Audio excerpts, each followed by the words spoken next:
Hi, I'm Gary, and I'm a zombie. Cut. Was that good? Yeah? Perfect. Great. Where's my latte? Well, what drew me to the character of Gary in the first place is quite interesting, really. I mean, on the surface, he's a zombie, yes, obviously, but below that, he's a lot more than that. Losing Barry is really the catalyst that transforms him from just another mob into something more. And I find that so fascinating. I mean, the complex nuances of the character really make for an interesting and compelling character to play. Well, it's just another paycheck, isn't it? I mean, that's really why we're all here, right? Well, the actor we got to play Edgar is actually French. He doesn't speak a lick of English, hence why he just stands around in pretty much every shot, because he is impossible to direct. He does not understand a single thing that I say. Hi, I'm Jackson, and if you haven't seen any of my long-form videos, it might be weird seeing me talking candidly to the camera right now. Now, for those of you that only know me from my Minecraft videos, it might come as a shock to you that I'm not actually in Minecraft right now. I know. Are you sitting down? I'm actually standing, well, sitting in front of a green screen, talking to a camera in my room, alone, besides Frank. Alone. This is the setup that I use to make everything. Just a green screen, some lights, and a camera. That's it. Originally, it wasn't even gonna be a series. It was just going to be one video, the day in the life of a Minecraft zombie. But the great thing about platforms like TikTok and Instagram is you get that instant feedback from your audience, and the comments were just full of people asking for a part 2. So after seeing that, it got me wondering, where can the story go from here? So continuing with the format, I thought the next video should be the day in the life of a skeleton. What would I do for that? And immediately I thought about the fact that skeletons are the best mob farmer in the entire game. Sheldon! Long time no see, buddy. I got no XP from that. But then it got me thinking, if this skeleton is in a mob farm, then that means that the player put them there, making the player the bad guy. The mobs are just normal people just trying to live their life, and the player is the person that invades their world, destroys everything, and tries to kill them. But it was never meant to be this like grand story. It just kind of unraveled that way. I never set out with the intention to have it be as epic of a climax as it was. I think the most difficult part of the whole thing was trying to contain it in these 1-minute segments, because YouTube Shorts doesn't allow anything over 60 seconds for a YouTube short, but hence why it's a YouTube short and not just a YouTube video. So not only was there a time limit, but there was the whole idea that I wanted every episode to stand as its own individual thing while still having an overarching story, which is really tricky because nobody wants to watch part 12 in a series if they haven't seen anything else. But they will watch a day in the life of a Strider that just so happens to tie in to the overarching story. And that's what I tried to achieve with every episode that came out. But with this time restriction, it kind of worked to my advantage because it meant that every second, counts, and it really made me a lot more efficient at telling a story in as little words and as little shots as possible. And overall, I think when you watch them all together, it creates a video that is a lot more fast-paced than what it probably would have been had I have just made one long 15-minute video. What? This is Frank, by the way, if you don't know who Frank is. Let's talk about costumes. I have never bought a costume for the Minecraft series, and it's very rare that I have ever bought a costume for any video on this channel. Is that a good thing? Is that a bad thing? You decide. For my wallet, it's a good thing.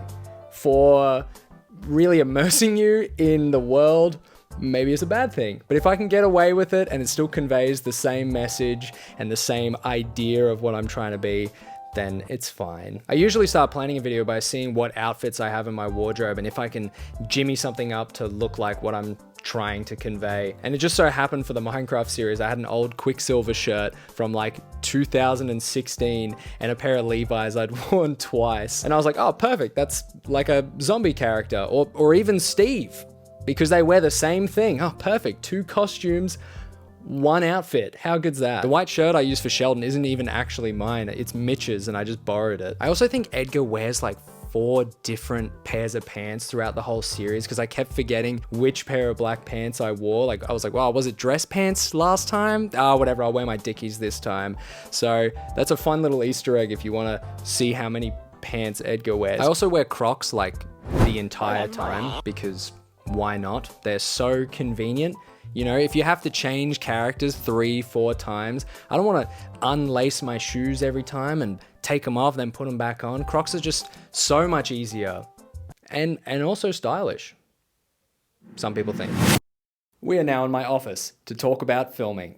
I use 1, sometimes 2 lights to film. I use a key light, and this guy just kind of illuminates the green screen every now and then. I use an A7S III to film with a 16 to 35mm lens, but for the longest time, I was using a 17 to 28mm f2.8. If you care about equipment, if you don't care about equipment, skip on, because I'm gonna be talking about it for the next minute. For the audio, I used Rode wireless lav mics attached to a Rode NT1A on a mic stand. NT1A? NT1. And for 99% of situations, this was perfect. For the 1% that it wasn't good, I just used it anyway and fixed it in post. I have a green screen sheet that I bought from Amazon for about $30 that Frank is currently using as a bed. And I have a much more expensive Elgato green screen. That's nice. But I don't really use the Elgato because I actually, believe it or not, really like putting my feet in the videos. Call me Quentin Tarantino. And this green screen does not have feet greenness. So this thing is pretty much just a bona fide green screen stand where I just clip on my actual sheet green screen over this and drape it on the ground because that's just so much easier. So you know what I use to film, but now let's talk about editing. Easily one of the most time-consuming parts of the whole process. So I use Final Cut Pro to edit, and that's it. People keep thinking I use After Effects or like some other fancy visual effects software, but nope, just Final Cut Pro. That's it. And I feel like I know pretty much everything you can and can't do in the program, and the things that you think you can't do, just have a very weird and creative workaround to get them to work. And also, this isn't a Hollywood production. I don't know if you realized, it's just me. So if things look a little bit jank sometimes, that's fine. I mean, look at this shot here. Brother doesn't even have a hand in this frame. It was cut off by the green screen, but it works. It's like for like 3 frames, who cares? It works. One of the worst parts about editing though is the keyframing. Oh my God. There is so much keyframing in this series. Every time you see a sword or a helmet or everything that I'm clearly not holding in real life, I have keyframed in frame by frame manually. Most of the time, editing that entire final sequence, the end, part 1 to 5, was just spent keyframing. I probably spent a good 3 or 4 days just keyframing everything by hand. And before you nerds say, oh, you should have just used tracking points. No, I should not have just used tracking points. The rotation of the sword depends on the angle of my hand in that specific frame. So I would have to move the sword and then change the angle, and depending on the swing rotation would also depend on the sword rotation for that specific sequence. So no, I could not just slap a tracking point on there and be done with it, okay? That's ridiculous. Don't ever say that to me again. Sound. Sound is incredibly important, especially with this project, but just in general. I mean, you might believe I'm in a beautiful, thriving rainforest right now, but believe it or not, I'm still in my office. I know, the sound was that believable. If you still don't believe me, here's what the series would have sounded like without sound.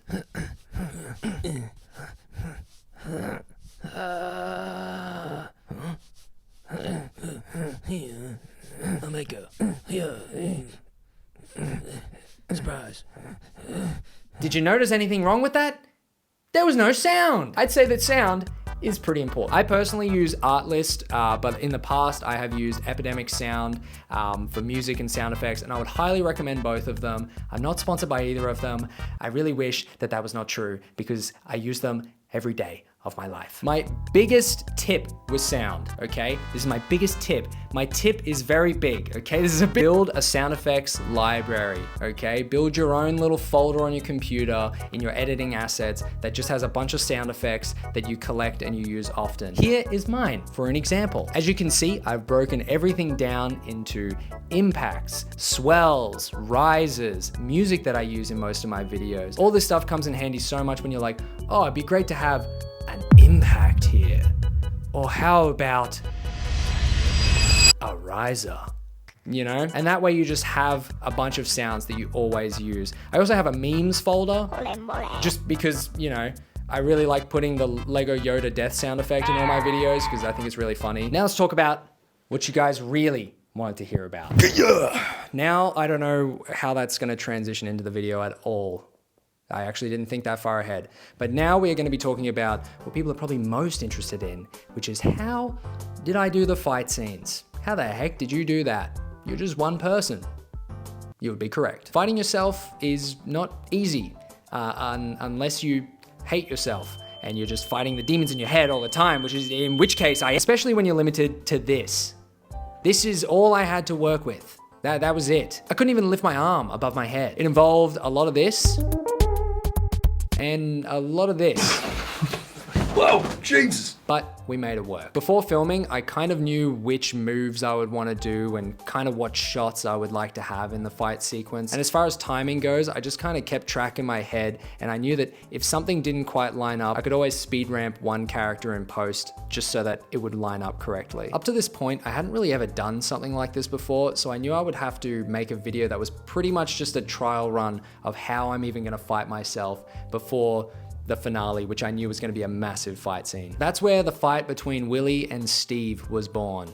And as you can see, it's not very complicated, like at all. But that was the beauty of it, because it made me realize that the greatest parts of that fight scene are all the parts where I'm not just doing this.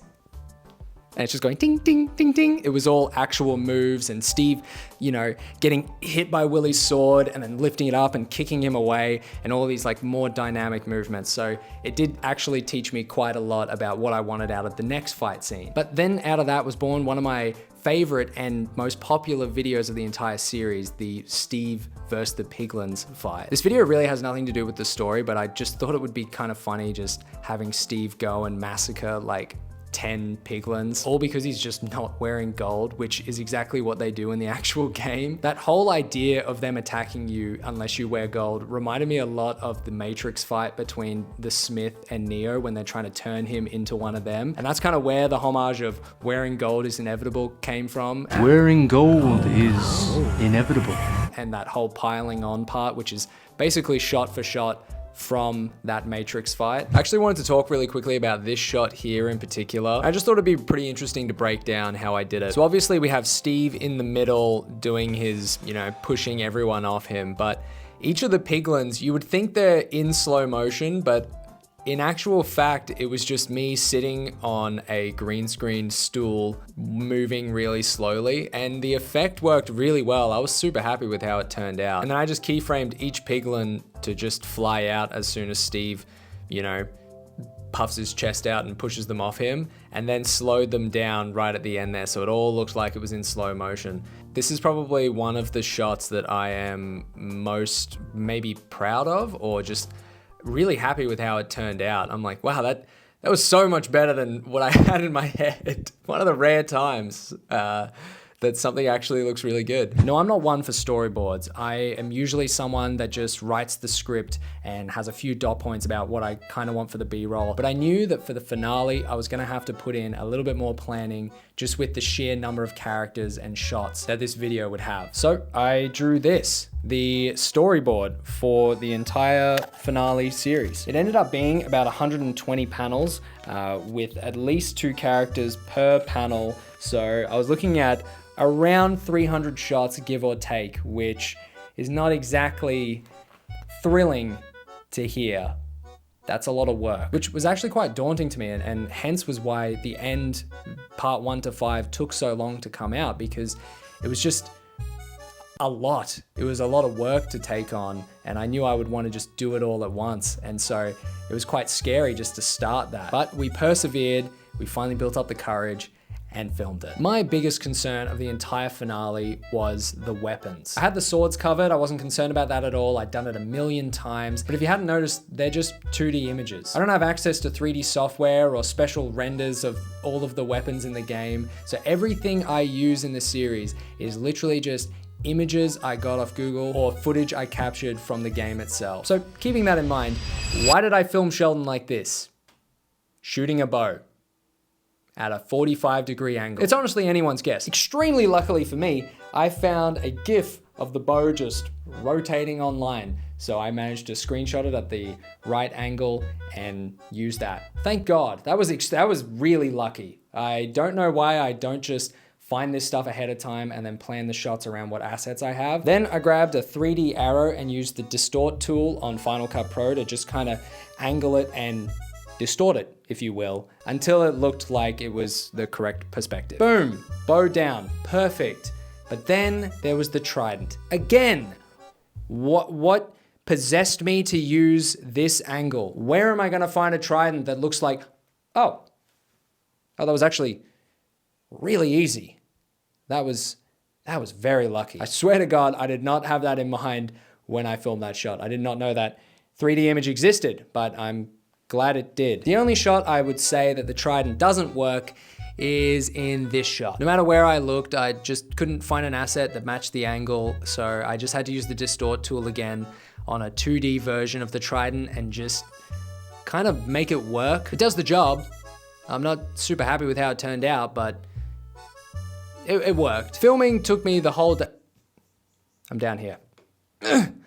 Filming took me the whole day, but it would have taken me a lot longer if I didn't have a storyboard. Believe it or not, the storyboard was integral to not only the filming process, but the editing process. It cut down my time in the editing studio by a lot. Just being able to follow exactly what shots I had planned previously and just constructing it in the editing timeline. It saved a lot of time. Definitely cannot understate how integral the storyboard was. I'm so glad I spent like 3 days drawing it up. As far as getting all the backgrounds, I just filmed in-game footage with a shader on. I think I used Chocopic, and then when I went into the Nether, Chocopic broke the shader and I had to download another one. Definitely a pro tip I have when it comes to filming Minecraft footage is if you change your FOV, it changes the compression of the background behind you. So it ends up working similar to how lenses in real life work. So the lower your FOV, the closer and more compressed everything is together, similar to something you'd get out of like an 85mm lens that you would use for like close-ups and portraits. But if you want to use a wide, obviously you would make the FOV really, really wide and it would push the background back as well. So that's an interesting thing I thought was worth noting just about how Minecraft works. It's really interesting that that's how it works. And that's pretty much it. I think that covers most of how I made this series. I think that the most important thing to mention is you guys. I couldn't have made this series without you guys. Your constant support, always watching the new ones when it came out, always being so hyped when a character would come back from the dead or something would happen, really gave me the motivation to keep doing it, and I wouldn't be able to make a series like this without you guys. So thank you from the bottom of my heart. You know, you guys are why I can do what I do, and I definitely don't want to take that for granted at all. You guys are the best. So thank you guys for watching and all of your continued support. Thank you for sticking it through this whole video. There will be more videos in the future. There will be more series like Minecraft. There may even be a season 2. We'll see what happens. But thank you all for watching. Go check out some of my other long form videos if you haven't already. I think they're a lot of fun. They're a bit different to the Minecraft series, but you might enjoy them. Let me know. And with that, I will see you all in the next one. Bye-bye. Bye-bye.